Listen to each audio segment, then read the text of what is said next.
Narwhal से उस्मान मुगल की report के मुताबिक मार गई महंगाई, ब्रायलर मुर्गी की गोश्त को पड़ लग गए। 550 रुपए फी किलो गोश्त होने से आम आदमी की पहुंच से दूर हो गया।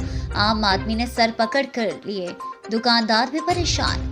गरीब इंसान की खुराक ब्रायलर मुर्गी का गोश्त आवाम की दस्तरस से बाहर हो गया। लोगों का कहना है कि शादी ब्याह के मौके पर मुर्गी की गोश्त ने गुर्बत को ढांप रखा था, मेहमान नवाजी भी हो जाती थी। अब गरीब आदमी किधर जाए? ब्रायलर मुर्गी की गोश्त को तो पड़ लग चुके हैं और महंगाई ने कमर तोड़ कर रखती है। मुर्गी के गोश्त वाले दुकानदारों का कहना है कि 550 रुपए फी किलो गोश्त होने से गाहक कम हो गया है।